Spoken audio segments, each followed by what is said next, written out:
हमारा बायोलॉजी है। बायोलॉजी का पहला चैप्टर है जैव प्रक्रम। उसका कुछ महत्वपूर्ण तथ्य दिया हुआ है, पहले उसे हम पढ़ेंगे। पहला है श्वसन।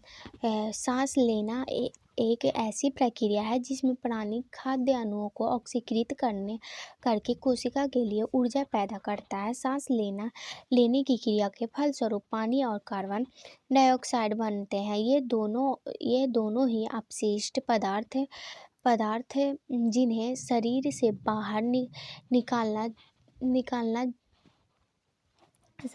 बाहर निकालना जरूरी है। आगे है शरीर में हवा के अंदर जाना व बाहर निकलने की क्रिया निरंतर होती रहती है। सांस द्वारा हवा अंदर लेना और बाहर निकलने की क्रिया को एक संबंध होता है। श्वास लेने वाली क्रिया को उच्छ्वास और निकालने की क्रिया को निश्वासन कहते हैं। मनुष्य 1 मिनट में 15 से 17 बार सांस लेता है। सांस की क्रिया 3 पदों में पूरी होती है: उच्छ्वास, निश्वासन तथा विश्राम। फेफड़े श्वसन तंत्र अत्यंत महत्वपूर्ण अंग है। यह बच्चे गुहा के मध्य रेखा के दोनों ओर स्थित होती है। दायां फेफड़ा बायां फेफड़ा से कुछ बड़ा होता है। ये स्पंजी होते हैं और ये प्रत्येक फेफड़े एक दोहरी झिल्ली के बने थैले में सुरक्षित रहता है, जिसे हम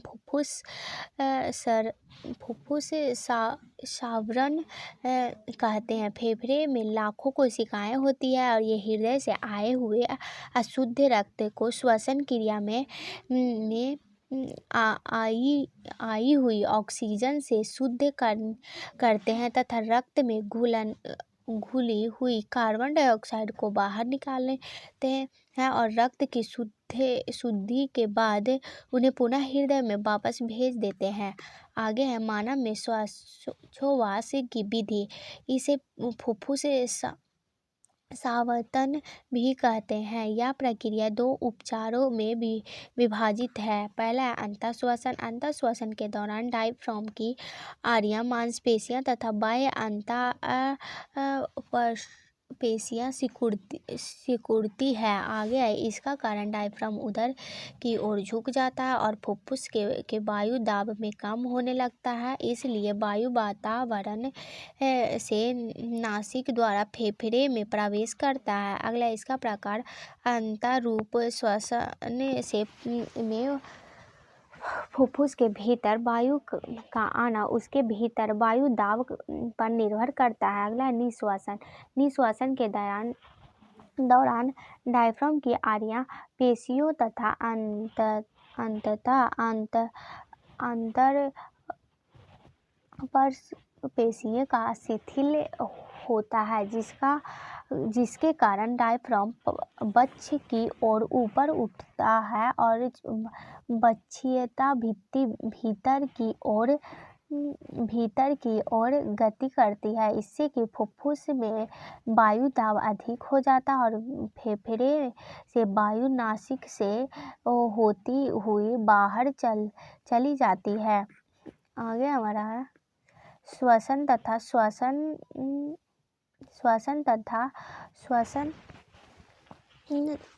में अंतर। आगे है या श्वसन और या पहला है या एक भौतिक क्रिया करता है या एक जैव रासायनिक प्रक्रिया करता है। या इसमें श्वसन मार्ग तथा फेफड़ा निहित होता है और यह प्रत्येक कोशिका के भीतर होती है।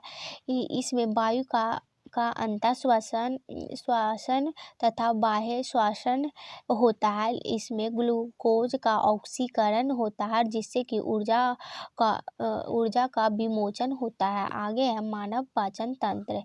तो मानव पाचन तंत्र को बनाने वाले मुख्य अंग है मुंह, ग्रासनली, पेट, अग्नाशय, पित्ताशय, यकृत, छोटी आंत, बड़ी आंत, मलाशय, गुदा।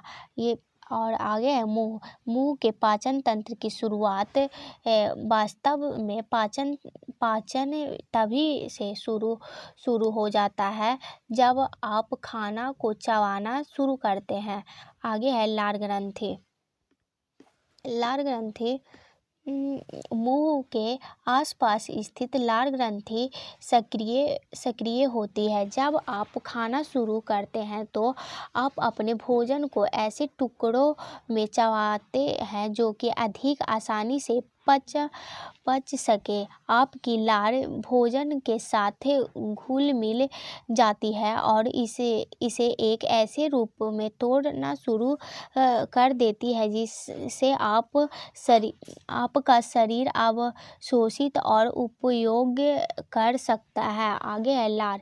लार मुंह में उत्पन्न होने वाला पानी है। लार ग्रंथियों में उत्पादित लार 98% पानी है, लेकिन इसमें कई महत्वपूर्ण पदार्थ है जिसमें बालगाम, जीवाणुरोधी यौगिक और विभिन्न एंजाइम शामिल है। अगला है आमाशय पेट। तो आमाशय एक खोखला अंग है। ये कंटेनर जो भोजन को पेट के एंजाइमों के साथ मिलाता है और ये एंजाइम भोजन को एक उपयोगी रूप में तोड़ने की प्रक्रिया को जारी रखते हैं। पेट के स्तर में कोशिकाएं एक मजबूत एसिड और शक्तिशाली एंजाइमों का स्रावन करती है जो भोजन को टूटने की प्रक्रियाओं के लिए मदद करते हैं। जब पेट के खाद्य सामग्री में पर्याप्त संसाधित किया जाता है तो उन्हें हम छोटी आंत में भेज दिया जाता है। आगे है आमाशय के मुख्य काम। भोजन के लिए अस्थायी भंडारण, मिश्रण और संकुचन के द्वारा भोजन का टूटना, पेट में मांसपेशियों को परतों की संकुचन और विश्राम। आगे हमारा है क्षुद्रांत या छोटी आंत। छोटी आंत लगभग 6.5 मीटर लंबी पेशी नली होती है जो अग्नाशय द्वारा स्रावित एंजाइमों और यकृत यानी लीवर से पित्त का उपयोग करने भोजन को तोड़ती है और पेस्टोरालिस भी इस अंग में काम करता है। भोजन को आगे बढ़ता है और इससे अग्नाशय और यकृत से पाचन रस के साथ मिलता है। आगे है छोटी आंत 3 खंडों में से बनी है। पहला है ग्राहिनी, अग्र क्षुद्रांत, पश्च क्षुद्रांत। पहला है ग्राहिनी छोटी आंत का पहला और सबसे छोटा खंड है। या पेट या आंशिक रूप से पचा हुआ भोजन चाइम के रूप में जाना जाता है प्राप्त करना और छोटी आंत में अवशोषण की तैयारी में चाइम के रासायनिक पाचन के महत्वपूर्ण भूमिका निभाता है। अगला है अग्र क्षुद्रांत या जेजुनम।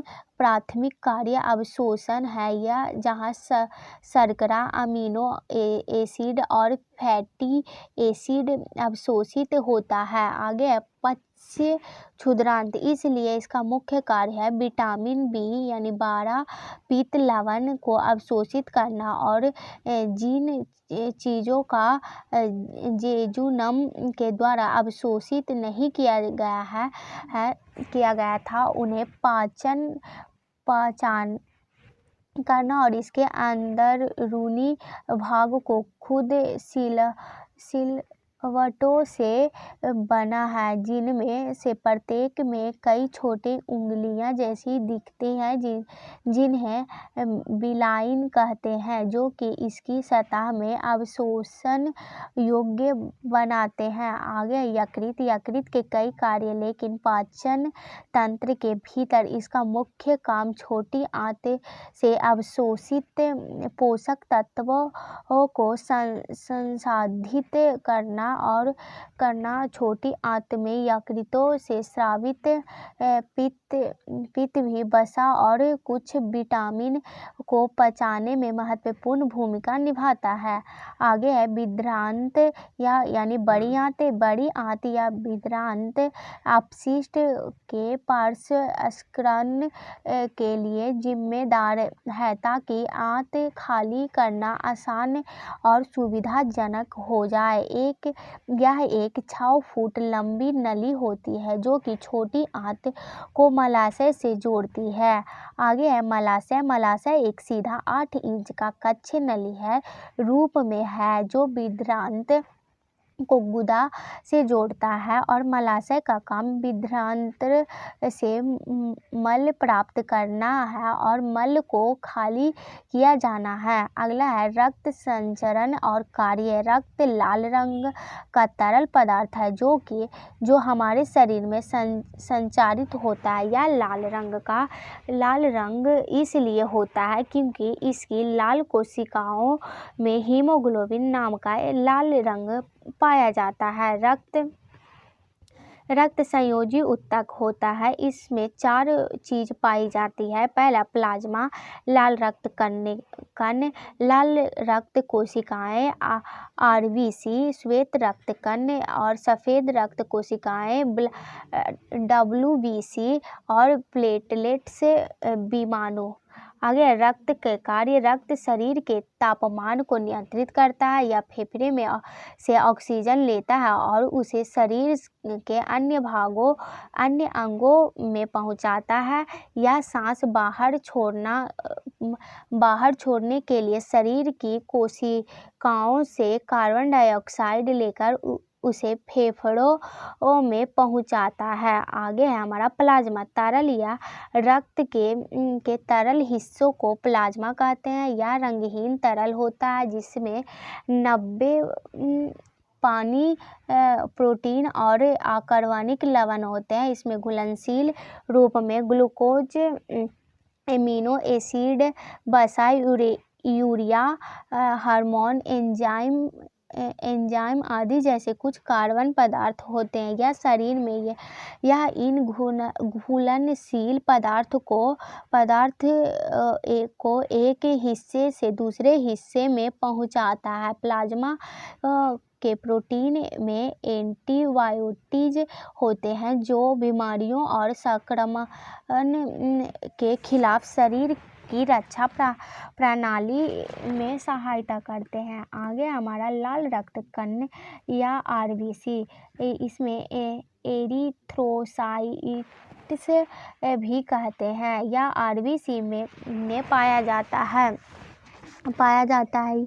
हीमोग्लोबिन खुद से एक रासायनिक यौगिकों का निर्माण करते हैं और यह फेफड़ों में ऊतकों को ऑक्सीजन प्राप्त करता है। यह ऑक्सीजन ऊतकों तक ले जाया जाता है और आरबीसी का जीवन करीब 100 से 120 दिन तक होती है। आगे है श्वेत रक्त कण यानी डब्ल्यूबीसी या ल्यूकोसाइट से भी कहा जाता है। ये संक्रमण से लड़ते हैं और हमें बीमारियों से बचाते हैं, क्योंकि ये रोग के कारक कीटाणुओं को खा जाते हैं और इसी कारण इन्हें शरीर की रक्षा प्रणाली का सैनिक भी कहा जाता है। आगे है ब्लड प्लेटलेट्स यानी विमाणु।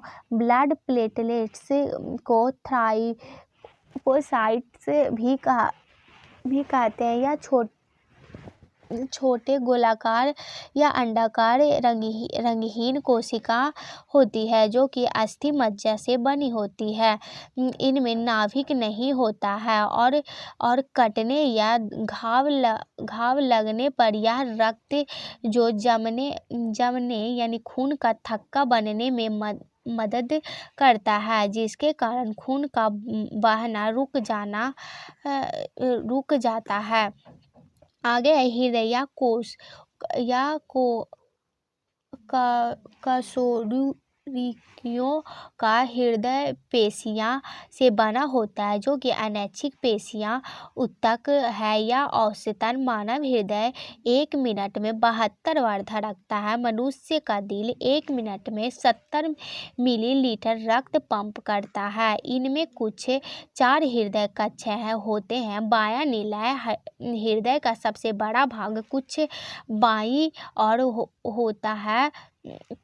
हृदय सामान्यतः बाईं ओर महसूस होता है क्योंकि बायां हृदय बायां निलय अधिक प्रबल होता है। यह शरीर के सभी भागों में पंप करता है। आगे है मानव गुर्दा यानी वृक्क की संरचना तथा कार्य। मानव शरीर में गुर्दा यानी मूत्र प्रणाली का एक अति महत्वपूर्ण अंग है जो मानव शरीर में एक जोड़ी पाया जाता है। इसका मुख्य कार्य है रक्त शोधन करके मूत्र का उत्पादन करता है। और गुर्दा करीब 11 से 14 सेंटीमीटर लंबा, 6 सेंटीमीटर चौड़ा तथा 3 सेंटीमीटर मोटा होता है। मनुष्य का गुर्दा की संरचना सीम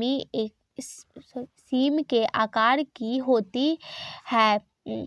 मानव शरीर में 2 गुर्दा पाए जाते हैं। गुर्दा को वृक्क तथा किडनी के नाम से भी जाना जाता है। या प्रत्येक गुर्दा की 2 सतहें होती है, अवतल तथा उत्तल सतह। अवतल सतह होकर वृक्क धमनी वृक्क गुर्दा में प्रवेश करती है तथा वृक्क शिराएं एवं मूत्र वाहिनी बाहर निकलती है। इस अवतल सतह यानी वृक्कीय नाभिक कहते हैं। वृक्क कठोर रेशेदार ऊतक तथा वृक्क कैप्सूल से चारों तरफ से घिरा रहता है जहां बाह्य आघात से वृक्क की रक्षा करता है। आगे है मानव गुर्दा वृक्क के कार्य। रक्त को शोधन करना, मानव शरीर में अम्ल तथा क्षार को संतुलन को बनाए रखता है, मूत्र उत्पादन करता है, अपशिष्ट पदार्थ को उत्सर्जन करता है और रक्त को नियंत्रित करता है और एरिथ्रोपोइटिन, कैल्सिट्रियल तथा रेनिन नामक हार्मोन का स्रावन करता है। आगे है हमारा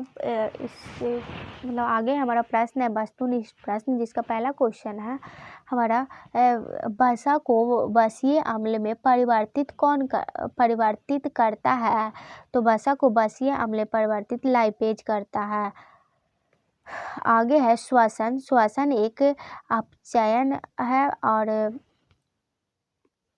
तीसरा क्वेश्चन है हमारा यदि लार एमाइलेज का अभाव हो जाए तो मुख्य गुहा की कौन सी घटना प्रभावित होगी। तो यह स्टार्च का शुगर में विघटित। आगे है हमारा आमाशय का आंतरिक स्तर में हाइड्रोक्लोरिक अम्ल से रक्षा निम्न में से किसके द्वारा होगा। तो इसका हो जाएगा बी, म्यूकस। आगे है भोजन नली में कौन सा भाग यकृत के पित्त रस से प्राप्त करता है। तो यह क्षुद्रांत। आगे है भोजन नली के किस भाग में भोजन का पूर्ण पाचन होता है। तो यह है हमारा क्षुद्रांत। आगे है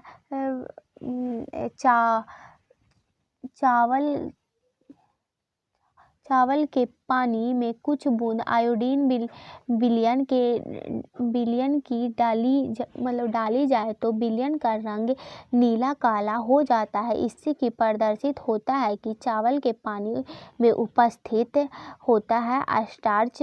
आगे है हमारा हृदय के अंदर उसके संकुचन के समय रक्त को वापस लौटाने से कौन रोकता है? तो इसका हो जाएगा हृदय एवं वाल्व। आगे है मांसपेशियों में ऑक्सीजन की कमी प्रायः क्रिकेट खिलाड़ियों में पैरों में जकड़न का कारण बनती है या निम्न में से निम्न के परिणाम स्वरूप होते हैं। तो पाइरूवेट लैक्टिक अम्ल में परिवर्तित हो जाती है। आगे है रिक्त स्थान को भरें, तो इसका हो जाएगा हमारा यहाँ पे दिया हुआ है रिक्त स्थान को पूर्ति कीजिए। तो पहला क्वेश्चन हमारा ऑक्सीजन की उपस्थिति में पाइरूवेट का विखंडन तो माइटोकॉन्ड्रिया में होता है। दूसरा है ग्लूकोज का ऑक्सीजन की उपस्थिति में विखंडन तो वायवीय श्वसन कहलाती है। आगे है पाइरूवेट का ऑक्सीजन के अनुपस्थिति में विखंडन होने पर अंतिम उत्पाद तो इथेनॉल और जल होता है। चौथा क्वेश्चन है पाइरूवेट का ऑक्सीजन की उपस्थिति में विखंडन होने पर अंतिम उत्पाद कार्बन डाइऑक्साइड। आगे है हमारा पांचवा है जलीय जीव श्वसन के लिए कूपिका ऑक्सीजन का उपयोग करते हैं। आगे है मनुष्य शरीर जल में घुले ऑक्सीजन का प्रयोग करते हैं। हाँ, जल में घुले ऑक्सीजन का प्रयोग करते हैं। शरीर में जलीय और छठा हमारा मनुष्य शरीर में कूपिका गैस के विनिमय हेतु सतह उपलब्ध कराती है। और सातवां है मानव शरीर में ऑक्सीजन परिवहन के लिए हीमोग्लोबिन उत्तरदायी होता है। आठवां है सरीसृप जंतुओं में 3 कोष्ठीय हृदय होते हैं। नौवां है धमनियों की भित्ति मोटी और लचीली होती है। और 10वां है हमारा धमनियों में कपाट पाए जाते हैं। और 11 है अत्यधिक रक्तस्राव की दशा में प्लेटलेट्स रक्त का थक्का जमा कर अनुरक्षण करती है। और 12 है पादपों में जल का संवहन जाइलम ऊतक के द्वारा होता है। 13 है हमारा पादपों में भोजन का संवहन फ्लोएम ऊतक के द्वारा होता है। आगे है सही जोड़े के मिलान कीजिए। तो पहला है हमारा पित्तरस तो यह पित्ताशय। दूसरा है ट्रिप्सम तो यह प्रोटीन का पाचन करता है। तीसरा है यकृत तो यकृत या यूरिया का निर्माण करता है। और चौथा है लाइपेज तो यह वसा को पाचन करता। और पांचवा है इंसुलिन तो यह अग्नाशय। आगे है एक शब्द या वाक्य में उत्तर दीजिए। तो पहला है क्वेश्चन हमारा प्रोटीन अमीनो अम्ल के रूप में अवशोषित होती है। तो इसका उत्तर हो जाएगा अमीनो अम्ल में अवशोषित होता है। दूसरा है कोशिका का ऊर्जा घर माइटोकॉन्ड्रिया को कहा जाता है। और तीसरा क्वेश्चन है वे सभी प्रक्रम जो सम्मिलित रूप से अनुरक्षण का कार्य करते हैं उन्हें हम जैव प्रक्रम कहते हैं। आगे है ज़्यादातर पेड़ पौधे नाइट्रोजन का अवशोषण किस रूप में करते हैं? तो नाइट्रेट नाइट्रस और अमोनिया के रूप में। अगला है पाचन नली में सर्वप्रथम भोजन में मिलने वाला एंजाइम कैसा है? तो एमाइलेज। आगे है शरीर में पानी का अवशोषण कहाँ होता है? बड़ी आंत में। आगे हमारा है 7वां है जीवधारियों में ऊर्जा मुद्रा का नाम है तो एटीपी। और एटीपी आगे है हमारा वर्णक का नाम लिखें जो प्रकाश को अवशोषित करता है तो क्लोरोफिल। आगे हमारा सत्य और असत्य को चुनने के लिए बोल रहा है तो मनुष्य में दोहरा परिसंचरण तंत्र होता है। हाँ, ये कथन सत्य है। बायां अलिंद शरीर के विभिन्न भागों से आए ऑक्सीजनित रक्त को ग्रहण करता है तो यह कथन असत्य है। तीसरा हमारा बायां निलय ऑक्सीजन रक्त को शरीर के विभिन्न भागों में प्रोसेसित करता है तो यह कथन हमारा सत्य है। आगे हमारा बायां अलिंद ऑक्सीजन के रक्त को दायां निलय में प्रोसेसित करता है तो यह कथन हमारा सत्य है। आगे हमारा नहीं, ये कथन हमारा सत्य है। क्या बोल रहा है? बायां अलिंद ऑक्सीजन को रक्त को दाएं निलय में प्रोसेसित करता है तो यह असत्य। अगला है दायां अलिंद अनऑक्सीजनित रक्त को शरीर के विभिन्न भागों से आने पर ग्रहण करता है। हाँ, यह कथन सत्य है। आगे है 2 अंक का प्रश्न दिया हुआ है, पहले हम उसे पढ़ेंगे। पहला है भोजन का पाचन में लार की क्या भूमिका है? तो उत्तर मुंह में स्थित लार ग्रंथियों में लार निकलना, चबाए हुए भोजन में मिलाकर चीखना तथा लाला रस बनाती है जिससे यह भोजन नली में आसानी से नीचे आ जाती है। और लार की उपस्थिति में एंजाइम एमाइलेज मंड एवं जटिल अणुओं में शर्करा अणुओं को खंडित करती है। आगे है जाइलम तथा फ्लोएम तथा में पदार्थ का संवहन में क्या अंतर है? तो जाइलम पदार्थ जो जड़ों के द्वारा मृदा से अवशोषित जल एवं खनिजों को पत्तियों तक पहुंचाने के लिए वाहन करते हैं, जबकि फ्लोएम पत्तियों द्वारा निर्मित खाद्य पदार्थ को पादप के विभिन्न भागों तक पहुंचाने के लिए वाहन करता है। आगे हमारा है स्वपोषी पोषण के लिए आवश्यक है परिस्थिति कौन सी है? तो इसका उत्तर होगा स्वपोषी पोषण के लिए आवश्यक परिस्थिति कार्बन डाइऑक्साइड की उपलब्धता, जल की उपलब्धता, सौर ऊर्जा की उपलब्धता, क्लोरोफिल की उपलब्धता सभी। और आगे है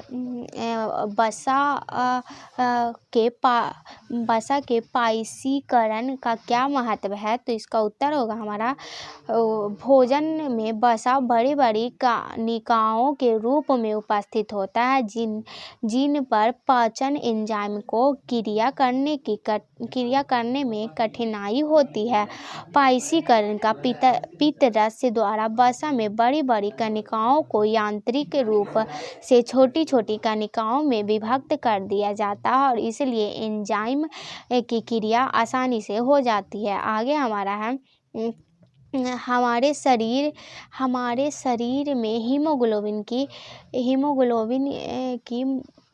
की कमी से क्या परिणाम हो सकता है? तो उत्तर हीमोग्लोबिन के श्वसन वर्णक जो ऑक्सीजन के लिए उच्च वैधता रखता है और शरीर के कोशिकाओं में ऑक्सीजन के स्थानांतरण करता है और इसलिए रक्त में हीमोग्लोबिन की कमी रक्त में ऑक्सीजन क्षमता को प्रभावित कर सकता है और इससे शरीर को कोशिकाओं में ऑक्सीजन की कमी हो जाती है और तथा एनीमिया नामक बीमारी हो सकती है। आगे है हमारा 6ठा क्वेश्चन है हमारा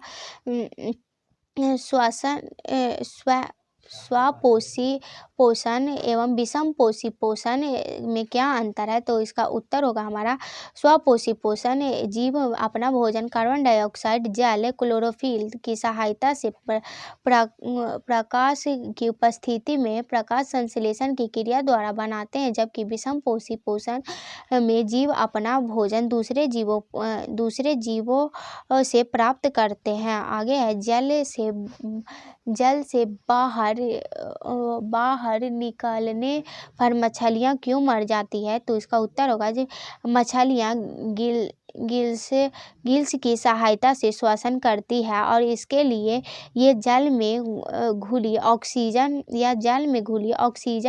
को अवशोषित करने में सक्षम होती है। मछलियों को वायुमंडलीय ऑक्सीजन का अवशोषण नहीं कर पाती है, अतः जल में बाहर निकालने पर या श्वसन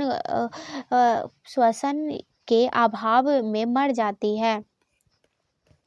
आगे है 8वां क्वेश्चन हमारा मनुष्य के रक्त संचरण दोहरा रक्त संचरण क्यों कहलाता है? मतलब क्या क्यों कहलाता है? अगला उसका उत्तर है हमारा मनुष्य के पूरे शरीर में रक्त संचरण के एक चक्र में रक्त हृदय के बार बार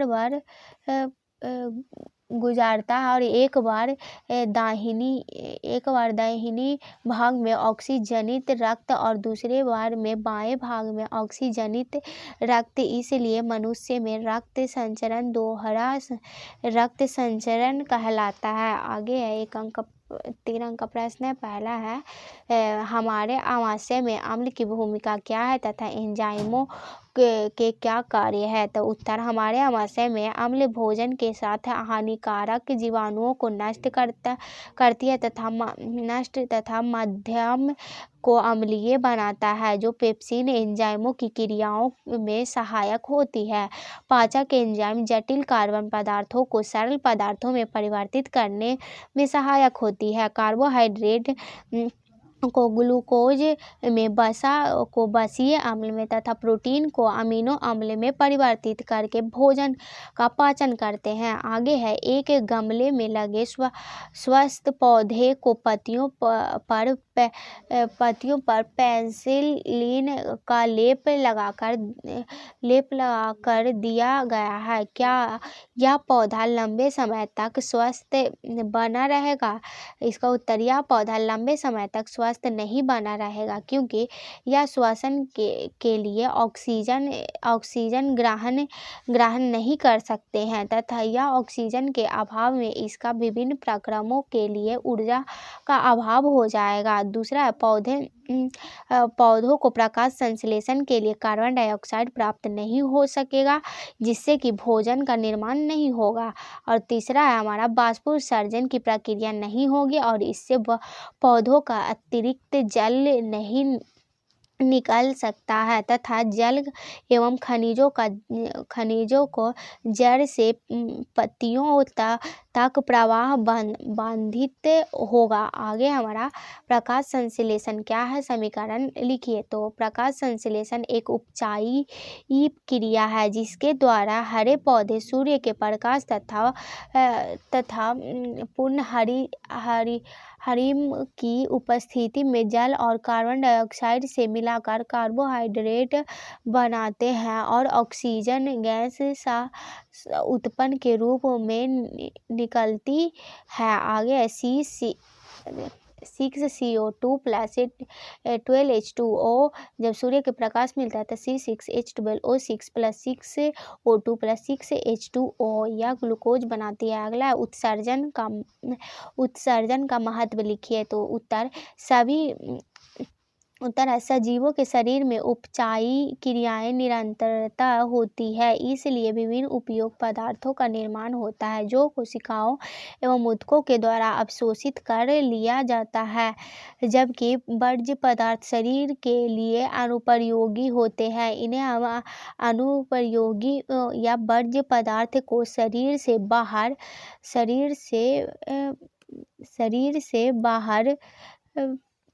निकालना आवश्यक है, नहीं तो ये शरीर में अपना दुष्प्रभाव डालते हैं। अतः उत्सर्जन में इन्हीं अनुपयोगी पदार्थों को शरीर से बाहर निकाला जाता है और वह अंग जिनके द्वारा उत्सर्जन पदार्थों को शरीर से बाहर निकाला जाता है उत्सर्जी अंग कहलाते हैं। शरीर के द्रव्यों का मान मान एवं प्रसारणी दाब को बनाए रखना और शरीर के आंतरिक वातावरण को समस्थित बनाए रखना। आगे है हमारा 5वां क्वेश्चन है, पौधों के लिए बाष्पोत्सर्जन क्यों आवश्यक है? तो इसका उत्तर है बाष्पोत्सर्जन का महत्व। इसके द्वारा पौधों में उपस्थित अतिरिक्त जल की मात्रा को वाष्प के रूप में उत्सर्जित कर दिया जाता है, इससे पौधों में जल का नियमन होता है। आगे है, यह पौधों में एक खिंचाव पैदा करता है जिससे कि जड़ें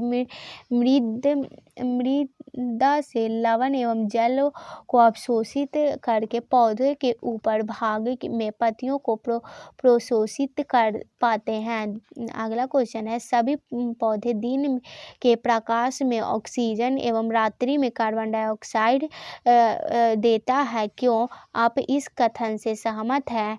कारण बताइए। तो इसका उत्तर होगा, दिन के प्रकाश के प्रक्रमों प्रकाश संश्लेषणों की क्रिया में फलस्वरूप ऑक्सीजन बनाने की दर को श्वसन के फलस्वरूप कार्बन डाइऑक्साइड बनाने की दर से बहुत अधिक होती है। परिणाम स्वरूप दिन में पौधे ऑक्सीजन देता है तथा रात में प्रकाश संश्लेषण नहीं होता है, केवल श्वसन होता है, इसलिए कार्बन डाइऑक्साइड देती है। अगला है 7वां हमारा है, स्तनधारियों के 4 प्रकोष्ठ हृदय होने के क्या फायदे हैं, लाभ हैं? अगला, मानव शरीर में 4 प्रकोष्ठ होते हैं। दोनों बाएं प्रकोष्ठ पूर्णतः दोनों दाएं प्रकोष्ठ से पृथक्कृत होते हैं। यह ऑक्सीजनित एवं अनऑक्सीजनित रक्त को आपस में मिश्रित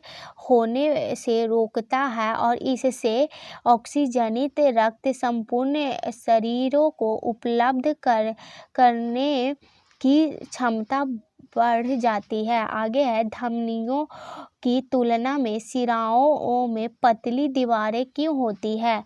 तो उत्तर, धमनियों में रक्त का संवहन हृदय के शरीर के विभिन्न भागों को अधिक दाब के साथ होता है, जबकि शिराओं में रक्त शरीर के विभिन्न भागों से हृदय में एकत्रित होता है, जिससे कि कोई अधिक दाब नहीं होती है। इसलिए शिराओं की दीवारों में धमनियों की अपेक्षा पतली होती है।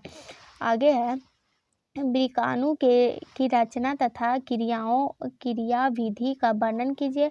तो इसका उत्तर होगा, प्रत्येक वृक्क में अनेक निस्पंदन एकांक होते हैं जिन्हें हम वृक्काणु यानी नेफ्रॉन कहते हैं, जो आपस में निकटता से पैक होते हैं। आगे है, नेफ्रॉन दो भागों का बना होता है। पहला, बोमन संपुटन।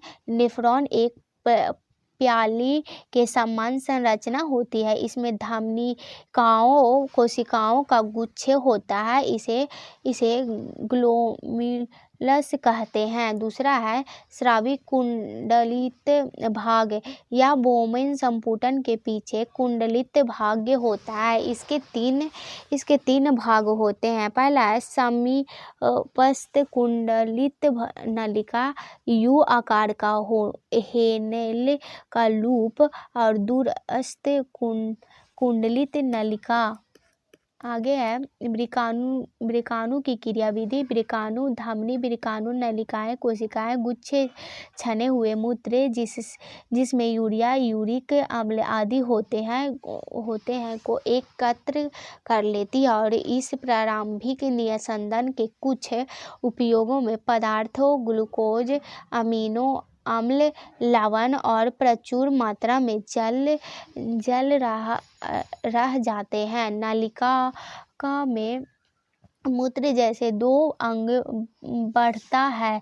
इन पदार्थों का चयनित पुनः अवशोषण हो जाते हैं और यह मूत्र प्रत्येक वृक्काणु नलिका से संग्राहक मूत्र वाहिनी में एकत्रित होता है और जहां मूत्राशय में जाकर एकत्रित हो जाती है। आगे हमारा दूसरा क्वेश्चन है, मानव परिवहन तंत्र के घटक कौन से हैं? इन घटकों का क्या कार्य है? तो उत्तर, मानव में वाहन परिसंचरण तंत्र के घटक निम्न हैं, जैसे कि रक्त, हृदय, रुधिर वाहिका, रक्त या परिवहन माध्यम का कार्य करता है, जो अपने अंदर विभिन्न गैसों, विभिन्न एंजाइमों, अपशिष्ट, हानिकारक पदार्थों को एक स्थान से दूसरे स्थान तक परिवहन करता है।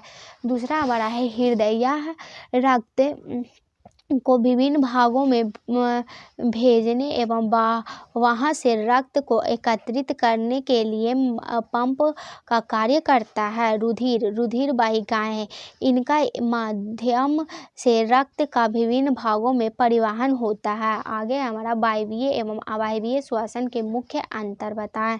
तो वायवीय श्वसन और अवायवीय श्वसन। तो वायवीय श्वसन यह ऑक्सीजन की उपस्थिति में होता है और अवायवीय श्वसन यह ऑक्सीजन की अनुपस्थिति में होता है। वायवीय श्वसन यह प्रक्रिया कोशिका द्रव्य तथा माइटोकॉन्ड्रिया में होता है और अवायवीय श्वसन यह केवल कोशिका द्रव्य में होती है। इनमें भोज्य पदार्थ का पूर्ण रूप में ऑक्सीकरण होता है और अवायवीय में इसमें भोज्य पदार्थ को अपूर्ण रूप से ऑक्सीकरण होता है। आगे है इसका अंतिम उत्पाद CO2 यानी कार्बन डाइऑक्साइड तथा पानी है और इसका अंतिम उत्पाद कार्बन डाइऑक्साइड तथा अल्कोहल है। आगे है अधिकांश जीवों में यह क्रिया होती है और यह क्रिया बहुत कम जीवों में होती है।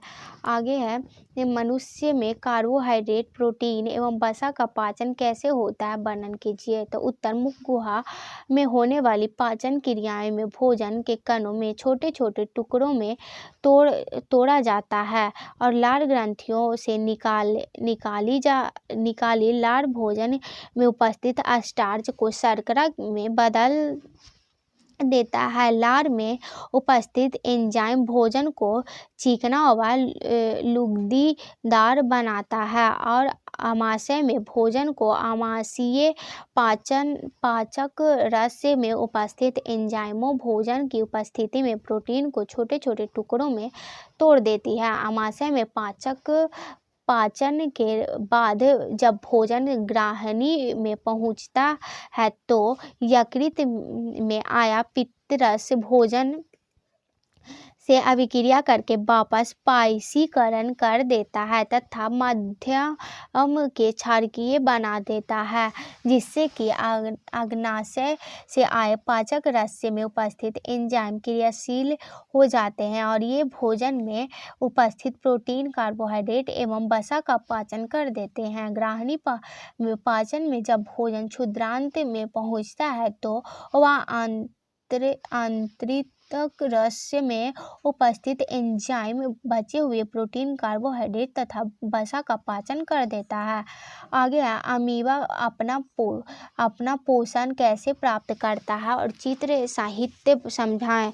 तो अमीबा अपना यहाँ पोषण नहीं, अपना भोजन होना चाहिए। तो अमीबा अपना भोजन अपनी सतह की उभरी अस्थि अंगुलीकार संरचनाओं के माध्यम से ग्रहण करता है। भोजन के कण इन संरचनाओं से चिपक जाते हैं और प्रवर्ध भोजन के कणों को घेर लेते हैं तथा संगलित होकर खाद्य रिक्तिकाएं बनती है और खाद्य रिक्तिकाएं के अंदर जटिल पदार्थ का विघटन सरल पदार्थ में किया जाता है और ये सरल पदार्थ को कोशिका द्रव्य में विसरित हो जाते हैं। बचा हुआ पदार्थ कोशिका की सतह की ओर गति करता है तथा शरीर में बाहर निकाल दिया जाता है। यह जो अमीबा का पिक्चर दिखाया गया है अमीबा का पोषण का। अगला है धमनी एवं शिराओं में अंतर स्पष्ट करें। तो यह धमनी है शिरा। तो इसका पहला है इसकी दीवारें मोटी मॉन्सल तथा इलसिटिक यानी नी होती है और ये सिराएं इसकी दीवारें पतली तथा बिना लचक वाली होती है। और दूसरा है इसमें ल्यूमेन संकीर्ण होते हैं। इसमें ल्यूमेन चौड़ा होता है। यह हृदय में रक्त लेकर उसका संवहन संपूर्ण शरीर को करती है और यह संपूर्ण शरीर में रक्त को लेकर हृदय में पल्मोनरी शिराओं को छोड़कर शेष सभी ऑक्सीजनित रक्त का संवहन करती है। इसमें कपाल बल्ब नहीं पाए जाते हैं। इसमें कपाल बल्ब पाए जाते हैं। प्लोमेनरी धमनी को छोड़कर शेष सभी धमनियों में ऑक्सीजनित रक्त का संवहन करती है और यह पल्मोनरी शिरा को छोड़कर शेष सभी ऑक्सीजनित रक्त का संवहन करती है। आगे हमारा है यह स्टोमाटा का नामांकित चित्रण दिखाया गया है। जो यह कोशिका द्रव है, बीच वाला है रंध्र और यह हरित लवक है। आगे है मानव पाचन तंत्र का नामांकित चित्रण है, यहाँ पे दिखाया गया है। और 7वां क्वेश्चन है मानव हृदय का नामांकित चित्रण बनाए। तो यह मानव हृदय का नामांकित चित्रण बनाया हुआ है। आगे है मानव वृकाणु का नामांकित चित्रण बनाए। तो यह वृकाणु का नामांकित चित्रण है।